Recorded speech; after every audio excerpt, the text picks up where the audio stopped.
va donc conduire inéluctablement vers ce qu'il appelle le génocide. Et c'est là où il voudrait donc mettre cela sur le dos de M. Alassane Dramane Ouattara, le président actuel de la Côte d'Ivoire. Je ne partage pas ses opinions politiques et sa manière de gouverner, mais aujourd'hui, il ne faudrait pas que Guillaume Soro essaye un peu de distraire l'opinion nationale de la Côte d'Ivoire et l'opinion internationale en parlant des génocides. Qui va provoquer le génocide? Est-ce Alassane Dramane Ouattara qui est au pouvoir et qui voudrait briguer notre mandat, ou Guillaume Soro qui cherche à reconquérir le pouvoir, Mais entre les deux, il y a un conflit grave. Pourquoi? Parce que Soro Guillaume il a essayé un peu de se dissocier de M. Gbagbo au profit d'Alassane Ouattara. Il a été Premier ministre, il a été président de l'Assemblée nationale. Ayant vu les velléités de vouloir prendre le pouvoir, on l'a contraint à la démission. Il n'a jamais pardonné cela à son ex-ami, le président Alassane Dramane Ouattara. Tout dans ce conflit. Et il voudrait donc ne pas dire aux gens que c'est lui qui est en train de préparer encore un autre génocide ou alors une guerre, des troubles en Côte d'Ivoire parce qu'il veut à tout prix conquérir le pouvoir, mais il dit que c'est le président Ouattara, il met le président Ouattara en garde. Et vous savez, sur le plan politique, il a tenté des rapprochements avec Laurent Gbagbo. Laurent Gbagbo ne l'a pas reçu à La Haye. Il a refusé. Il a essayé avec l'ex-président Henri Konan Bédié.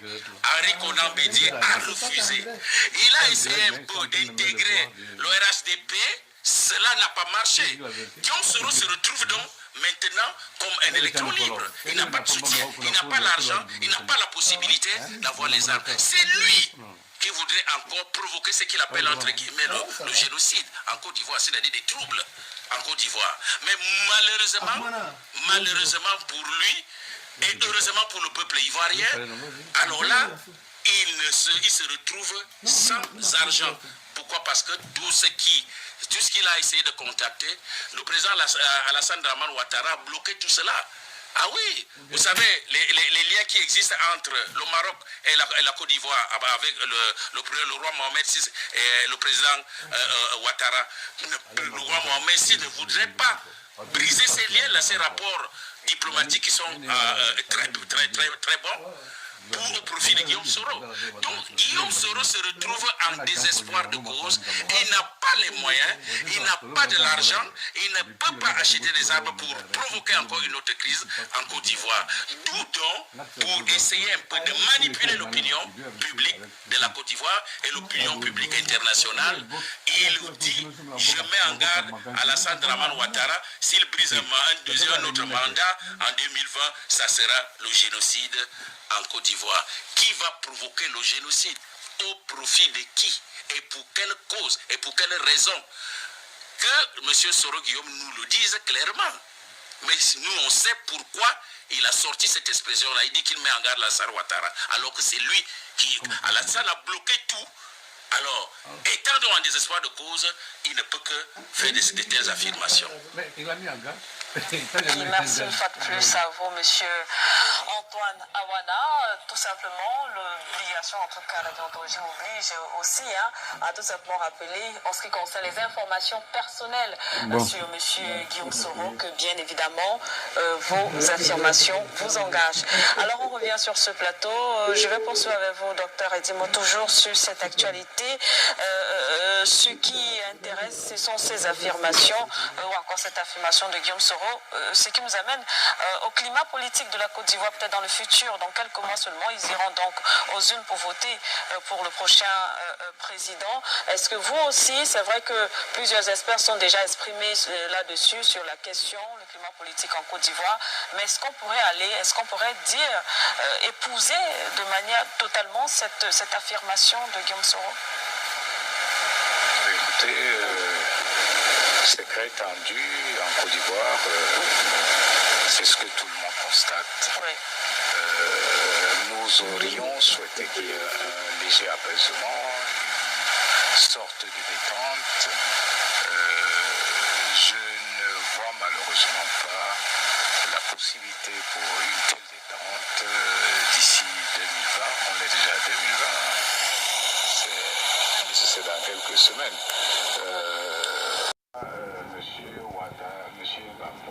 Et puis moi, ce qui me fait mal dans cette histoire-là, ceux qui parlent beaucoup vidéo, ils leur dos est bien glacé, comme Solomon a l'habitude de dire ça aux gens ici, que ton dos est bien glacé, tu veux parler de la guerre, non? Maintenant, là, ceux qui sont ici, là, quand on les défend solo comme les Camerounais, c'est pas quoi là, je sais pas si solo, comme Solo est beaucoup fréquent au niveau de Cameroun. Maintenant, quand ils demandent que Afrique Média là, ouais, Afrique Média là, pour qu'eux s'occupent pas, ils soient des Cameroun, et Cameroun, comme vous êtes intellectuel, mais pourquoi vous êtes mêlés, c'est ça là? On ne peut pas parler de Bia. Moi-même, mon problème même avec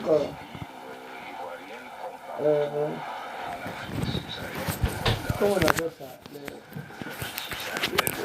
Le problème de David, ceux-là, c'est les vrais trucs pour intoxiquer les gens. Hein. Mais c'est le problème, Afrique Média, tu sais comment c'est bizarre? Oui. Ça peut ça, les gérer africains. Il n'y a pas l'homme plus mauvais qu'Africain. Ils envoient les gens qui insultent la population. Non, il n'y a pas l'homme mauvais, mille fois mauvais qu'Africain. Quand Rébellion, Babo était là, Afrique Média, là, moi j'ai leurs trucs ici. C'est qu'ils parlaient de Soro. Mon Dieu, c'est pas possible. Oui. Tu vois? Oui. Ils disaient, c'est-à-dire qu'eux, ils trouvaient que Soro c'est le diable incarné, que lui qui a fait. Pour eux, c'est celui qui a mis Alassane au pouvoir. Donc, ils l'ont. Donc, la population n'a pas voté quoi? Maintenant.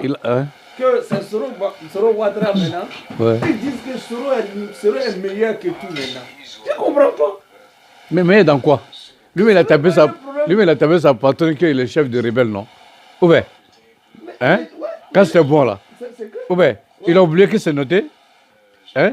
Et qu'il a encadré même. Alassane même, quelque part, c'est bon pour lui. Parce que quand il a fait son coup de fil avec Bassolé là, hein? Faut le laisser. Hein? Pourquoi quand Salou Diallo et moi là, président de l'Assemblée nationale de Burkina là, pourquoi il n'a pas mis pied là-bas pour aller saluer? Parce qu'il sait s'il va là-bas, même Rock ne fait rien, les populations burkinabées vont sortir, vont le brûler. Parce que les populations burkinabées n'ont rien à voir avec Rock même. Parce que tu ne vas pas brûler le pays, toi tu es dans un pays. Et toi, Bassolé même là, tu es un gendarme, tu es général. Et toi tu es dans le gouvernement, tu es ministre. Comment tu peux t'entendre avec un rebelle d'un autre pays pour brûler ton pays? Et ça, c'est un homme à juger. Ça, on ne doit pas le juger même. Hein? On ne doit pas le juger parce qu'un qui est ministre de Burkina Faso, il s'entend avec un rebelle d'un autre pays pour brûler ton Burkina Faso. Hein? Même moi, quand j'étais allé au Burkina, là, comment ça s'appelle, à l'ambassade de Mali, là, où on entraîne le juger, là, quand tu n'as pas un papier qui prouve que tu vas à l'ambassade de Mali, tu ne peux pas passer. Oui, où on fait le jugement, là, tu peux passer. Hein? Ils ont fait des déviation. Hein? Jusqu'à maintenant, tu ne peux pas. Le jugement n'a pas encore fini. L'ambassade de Mali même fait en face même. Nouvelle ambassade de Mali là. Ils sont en face là-bas. Ouais, quand tu parles, il faut monter un papier qui prouve que tu vas à l'ambassade. Là, tu peux passer. Oui. Rien, non. Donc, ça veut dire Bassolé même, normalement, les Burkinabés, ils n'ont pas eu occasion. Ils ont mis la main sur lui, il est protégé. So, les Burkinabés vont le brûler. Comment toi, tu es Burkinabé et tu bottes un coup avec un assassin de leur pays qui est fier de dire qu'il est rebelle et tu veux brûler ton pays jusqu'à Solomon m'a dit que non. Si tu vois que nous, on est en train de travailler, si tu vois que nous, on vit encore en Côte d'Ivoire là. Parce qu'il y a des têtes qu'on a éliminées, comme par exemple IB. Il prend l'examen. Il fait que nous, on a fini avec IB là. Si on n'avait pas fini avec IB là, est-ce que nous, on était encore là? T'as vu? Bon, maintenant, là, ceux qui sont aussi Afrique Média là, pourquoi ils ne parlent pas de ça? Bon, en plus, encore, en tant que député, tu viens faire 6 mois, 7 mois, ici en Europe, et tu dis que la Côte va te brûler. Mais tu connais sur quoi ça va brûler? Solo même? Ah oui, il dit que aussi. Ah ouais. Hein? Ouais, mais. Hein? Et puis il donne garant aussi encore à Alassane. Mais lui, il connaît sur quoi? Peut-être qu'il n'est rien. On ne te connaît même pas. Hein? Ils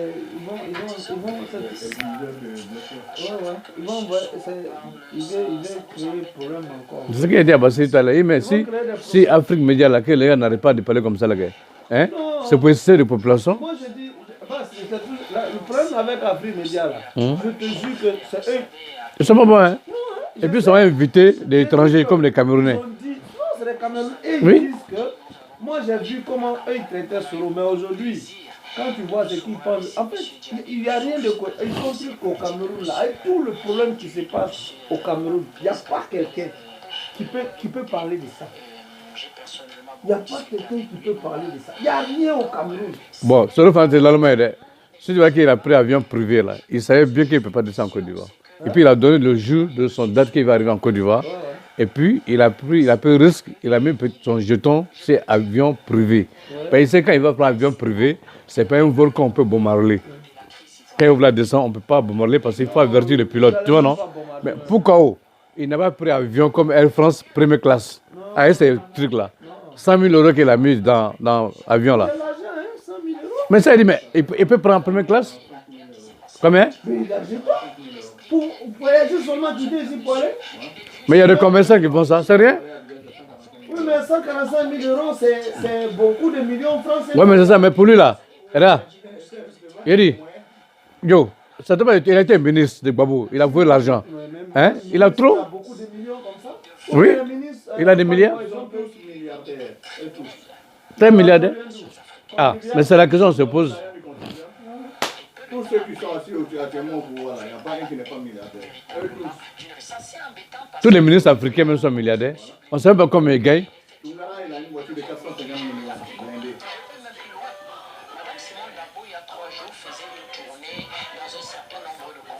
C'est un pays qui a l'argent. Comment de quoi il va s'en aller?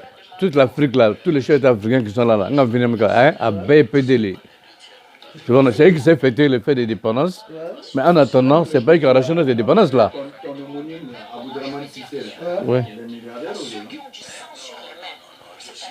C'est lui qui a pris celui de l'État. Mais ils travaillent dans quoi? Ils gagnent combien par mois puis ils deviennent milliardaires? Ça, l'Afrique, on ne fait pas enquête de ça. Hein. On fait jamais un Mais en Europe là, tu fais pas des milliardaires comme ça?